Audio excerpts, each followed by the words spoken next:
Greetings, Judah. DFG here, getting in flight. You know, guys, Yah is good. And let me proceed to tell you what we already know. Now, if you can see where I'm walking to, this is a special place for me. All right, and we're going to visit, you know, a lion, a dead lion. You know, Proverbs tell us that a dead lion, but it says that a living dog is better than a dead lion. And when you hear me say that, it could be you say, what are you trying to say, DFG? Why are you talking about dogs? I'm not talking about dogs. Dogs in their natural state are hunters. Dogs in their natural state, you know, really kind of keeps equilibrium in nature. And so does lions. They both serve a purpose. But, you know, a dead lion is not going to be able to help you. A living dog, yeah, potentially. If you have sheep or animals that you're trying to keep wolves and foxes from attacking, then a dog plays a good role in that. It can help you protect your assets alive. But in death, there's nothing there. For the dead know not anything. Now, if you look at that name there, that's my name. Dale Francis Green. DFG. All right? And you see Junior there, it's because I named him Dale Francis Green. And if you're looking at those dates right there, as you can plainly see, he didn't live a long life. Now, what took his life away? I will tell you some of the world events, talking about, you know, drugs were involved and other things. As you can see, he served the country, United States Air Force. But even in all of that, his life was cut short. And his life was cut short, my brothers and my sisters, because of the enemy of this world, who has no other plan but to steal, kill, and to destroy. And on this particular day, at this particular moment, I come back just to remember, he's not here. He's not down there. He's not in this. His carcass is there, possibly, at least his remains. But no, his spirit is in one or two places. It's either at rest, waiting on the resurrection, or in judgment in Sheol, which we know is hell, in torment, again, waiting for judgment. But let me tell you something, my brothers and my sisters, and hear me good, Israel. Hear me good, Judah. This young man, within 2 years of his passing, within 2 years of his death, came to his father. You know what he told me? He told me, he said, I don't believe. I'm an atheist. And I looked at him, because I trained this boy up in the ways of Yah. I honored the word, because I knew that Yah said you should train up a child in the way. I think that's Proverbs 22:6. Look it up. Train up a child in the way he should go. When he's old, he will not depart. And yet my son, even though he was trained up, we had, you know, what we would call Bible studies. We know better now. It's really black history, real black history. And then, you know, we would talk about the things of Yah. I took him to these, at the time, in my own ignorance, into these synagogues of hell called churches. But I did the best that I could to make sure I exposed him by any means, as our Uncle Malcolm said, necessary. And you know what, guys? Yah was true to his word. Because guess what? Within those last 2 years of his life, he came to me saying, I'm an atheist. Being transparent. And he needed a place to reside. So I said, you can come into my home. You can live with me. At that age, as you can see, he was in his mid-20s at the time. I took him back in. But I said, this residing with me, it is under certain conditions. And see, you parents right now, this is the mistake that many of you are making in Israel, Judah. You're allowing your kids to be with you without any accountability, without any expectations. Because like myself, in times past, so consumed with, you heard the video I did the other day. You remember that video? Being, appeasing my child, only to to encourage his rebellion?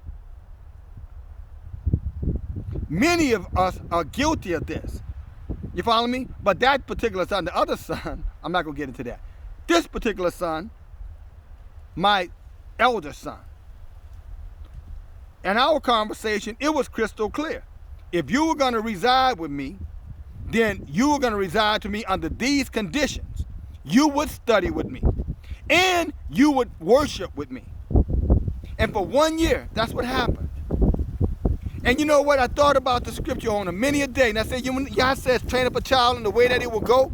And when it's old, it's not depart. Yah's not promising us that these children won't go or walk away like the prodigal son did, my brothers and sisters. He's not promising that that won't happen.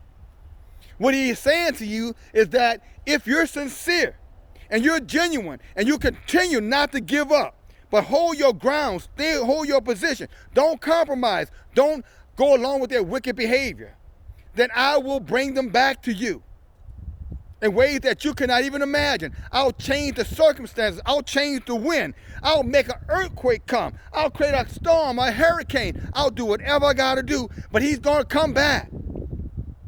And when my son came back, he found me standing exactly where I should have been standing, trying to serve and be obedient to my master, Yahuwah.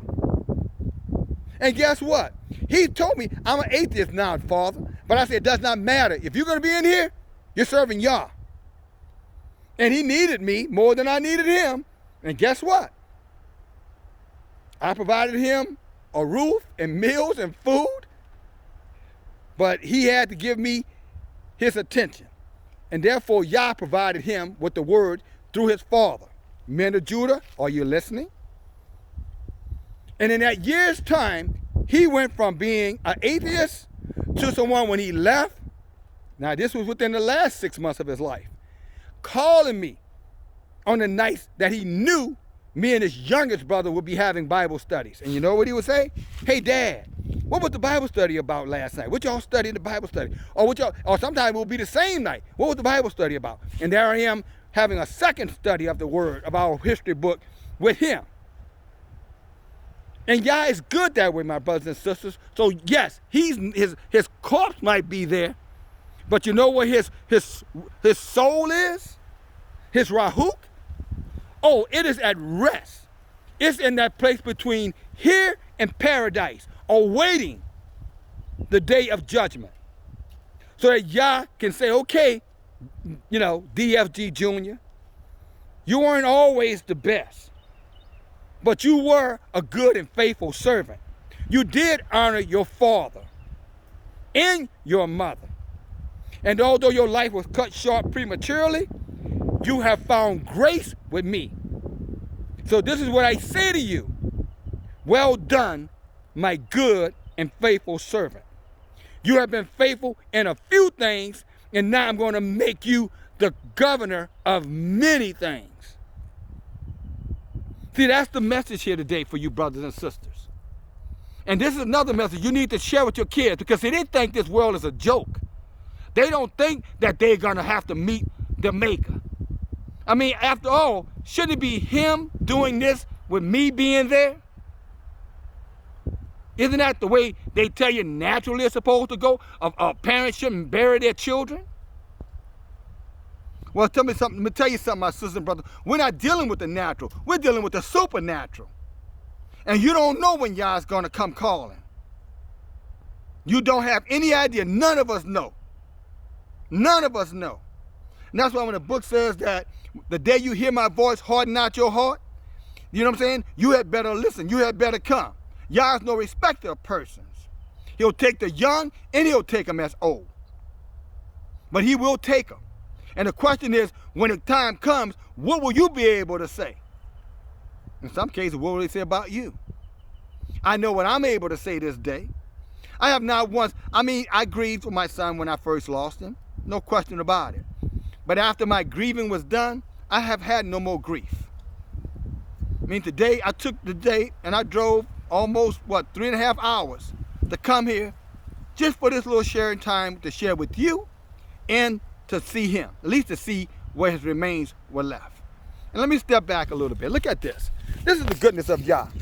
You know what I'm saying? This is a cemetery I'm in. Let me show you around here. It's a very old cemetery. Cemetery got to be at least 100 some odd years old. Look at the trees. You see them? Can you see? Look at this.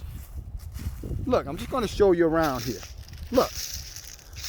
This is the goodness of Yah. This is how Yah, if he had to take my child, this is how Yah blessed me. Look. He gave him all this area just for himself. Look. Look how much room he has. You can look at some of these others all crowded up. You can see it. But he's got the whole back corner. The whole back corner. You can be at the very beginning of this cemetery. See that white building down there? If you get up to the top of this hill, as soon as you get to the top, get over that hill, if you can't see anything else down there that's brown, you can damn sure see that's over here, that's white. And I'm telling you, that is the goodness of Yah to those of us who love him, for those of us who serve him, for those of us who are faithful to him. Because again, nobody knows the hour. My son died suddenly, my brothers and sisters. He was not sick. Very healthy young man. Instantaneously, on the spot, dropped. Praise Yah. But this I'll say, that, you know, if I could ask Yah to reverse it, I would. But I can't. Because the scripture teaches us we are given once to live. And after that, it's the judgment. So the challenge we have is what we do in this short period of time that we're here. How do we serve the Master? How do we use the lives of these young people to remind these other young people that tomorrow is not promised to them? When they go out into this world and they're living like heathens or they're living as atheists or unbelievers, mother, father, what are you doing to guide them back if you're a believer? I'm not talking about pleading and begging them and trying to drag them in these filthy hellhole called churches. I'm talking about what are you living in front of them? Think about it. If I was a heathen and I didn't take it upon myself, if I was waiting for some wretched, wicked preacher to take this stink of atheism off of my son, I would have been in a world of hurt. No, I'm his high priest. Every man that has children, you as a father, you are the high priest of your family, wife included. You're the high priest. It is your responsibility to train them up, and it's your responsibility when they become of age, that when they come into their senses, in case they lose their mind and want to run after the things of this world, not realizing that the things of this world is just going to bring forth debt. When they turn around like the prodigal son, where will they find you, my brothers and my sisters, mothers and fathers? Where will they find you?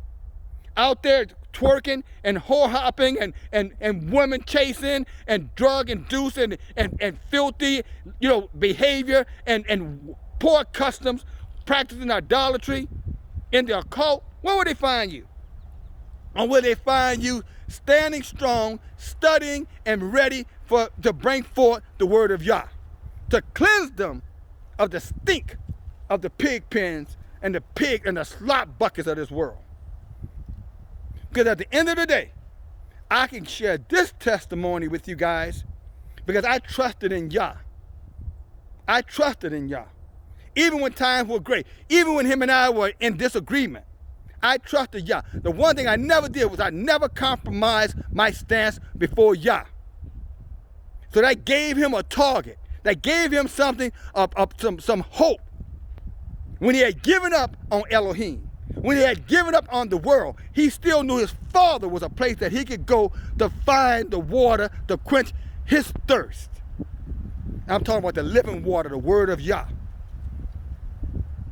And I pray, again, that you guys hear this message, that you take this message to heart, that this message resonate in your bones, and that you clearly understand tomorrow is not promised to any of us. Tomorrow this could be you. I spent a lot of years with this young man, eating together, praying together, sleeping together, changing his diapers, holding his hand, counseling him, going to his sporting events, laughing with him, talking with him. I mean, he was old enough, we even had a beer together or two, cookouts together. But he's gone now. Been gone now almost 11 years. He's gone. So I praise Yah for those memories. But I only care about the relationship, the threefold card. Him, me, and Yah. That's the thing that I cherish the most. And that's what I'm reminding you of, my brothers and sisters. When all else fails, you need to tell this to your children. Tell them you can walk around here and talk about I don't believe in the word and I don't believe in the Bible and all that craziness. Because that's all it is. You can tell them, look, one day the day may come that you may need these very things you're saying that you don't need. And when you start looking up and there's nothing, you're going to regret saying that. You know, I used this analogy on yesterday. I say, trusting in Yah, here's the equivalent of it. Here's an example of it. Here's something to measure it by. I said, it's sort of like being, you know, you're in a big ditch, a big hole, a hole in the ground. And, you know, you can't get out of this hole and it's raining. And now the water's to your chest. But it's a 20-foot hole, you're only 6 feet tall. And the water's at your chest and it's storming above you. And this water is rising, you know, by the minute. And soon it's going to engulf you. You know, you can do one or two things. You can start, you know, digging holes in the wall and trying to see if you can, you know, create little holes where you can maybe somehow or another climb out of there. But you keep grabbing and you're trying to use your own worldly wisdom to get out of this hole because you know if you don't do something, you're going to drown. So you're using that trying to get out of there. And you're hoping that somehow or another your creativeness will get you out. Or you can look above and see that hand that's reaching in that hole, and all you got to do is grab that hand, and that hand will get you out of there. That's a relationship with Yah versus not having a relationship with Yah. You need to tell that to your sons and daughters, brothers and sisters. And most of the time, most of you need to remember it for yourself. Because your day is coming. Oh yeah, you're going to get laid out too. So am I. But it doesn't matter then. What matters is now. Thank you for your time. Praise Yah. Talk to you soon. DFG. You know, on behalf of 2, which is 1, me and him, my son, and 3, Yah. May Yah bless you. May Yah keep you. May He put His Rahuk around you. May He give you mercy. May He give you grace. May He shine His light in front of your face so that you can see where your path will lead you. And most of all, as with Him, may Yah give you peace. Bye now.